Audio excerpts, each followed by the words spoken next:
Pour que la monnaie locale ait du sens, il faut qu'elle exprime une solution à un besoin. Il y a plein de raisons qui m'ont amené à cette réflexion autour d'une monnaie locale complémentaire en place sur la commune.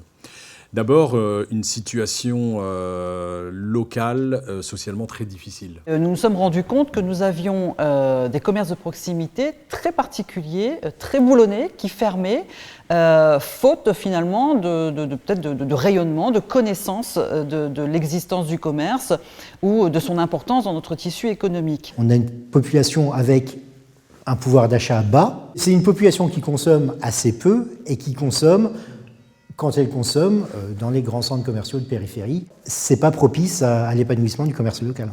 En plus, avec le changement climatique dans lequel on est aujourd'hui, et les révolutions en termes de coût de l'énergie qui ne fait qu'augmenter, en termes d'accès à l'alimentation de qualité qui devient de plus en plus difficile, 35% des foyers n'ont pas de véhicule sur la commune, donc la politique de transport. Et en tant que maire, responsable politique locale, je me dis quelles sont les solutions pour nos concitoyens pour continuer à vivre dignement. Il faut qu'on trouve les moyens de préserver les emplois locaux, les emplois qui sont directement induits par notre façon de consommer.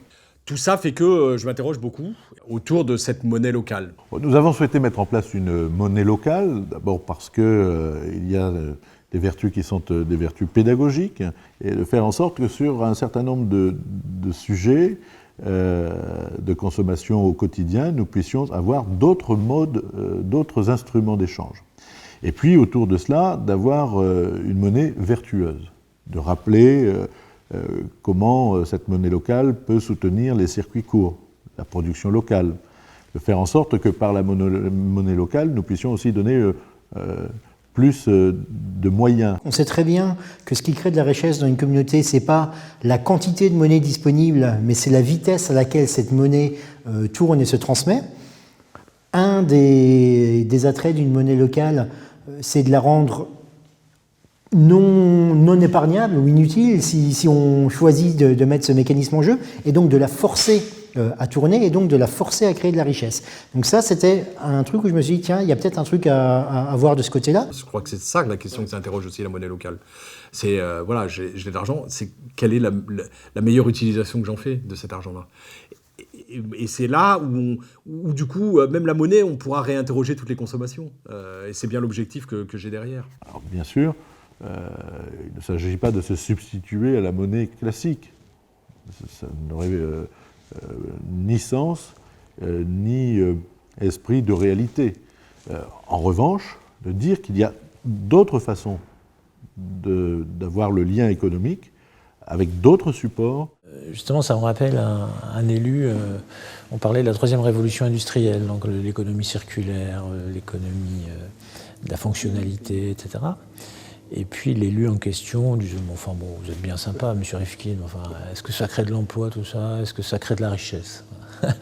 Et donc une sorte d'assimilation culturelle entre la richesse et la monnaie, qu'on a faite aujourd'hui en disant s'il n'y a pas monnaie, il n'y a pas richesse. Bon.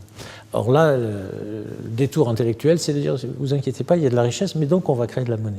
Parce que ça va correspondre à cette richesse différente que celle que vous connaissez. Donc la monnaie complémentaire, l'intérêt, il n'est pas économique pour moi. L'intérêt, c'est le bien-être des gens. Voilà. Et je le résume comme ça, c'est ce que je cherche. C'est tout ce que je cherche. C'est un outil au service du bien-être. Et le bien-être, il n'est pas quantifiable immédiatement. Il n'est pas... Voilà, il est sur le moyen, sur le long terme. Il est sur la génération d'après. Il est sur... Parce que c'est une transformation de la société qu'il faut qu'on mette en œuvre. Et elle partira localement avant de s'imposer, je pense. Je crois quand même qu'aujourd'hui, le fait d'être obligé de reconnaître que le modèle de l'ESS est aussi un modèle qui marche, qui produit de la richesse, qui produit de l'emploi, pour employer les mêmes termes, c'est-à-dire de dénombrement en termes d'emploi, fait qu'aujourd'hui, la condescendance qu'il pouvait y avoir il y a quelques années est moins importante, quoi. Et donc de se dire que peut-être que l'économie sociale et solidaire peut aussi apporter dans le domaine des échanges d'autres modes de faire, je crois qu'il y a une écoute aujourd'hui qui existe. Et ça, ce pari intellectuel et culturel, il faut avoir envie de le faire, quoi. idéologiquement, je ne suis pas sûr que tout le monde ait envie de le faire. Donc, mais en même temps, il ne faut pas fermer les portes. Je pense qu'il y a des idéologues de droite comme de gauche qui peuvent se dire c'est une bonne idée. Mais il faut faire un pas. Il faut faire un pas contre ces certitudes acquises et contre ces pratiques acquises. Donc, l'élu local peut tout faire. Il a la clause de compétence générale. Il peut tout lancer. Et voilà, mais c'est quand même... nous, on prend la misère en pleine face. C'est nous qui recevons les habitants qui veulent un logement, qui veulent un boulot, qui veulent machin.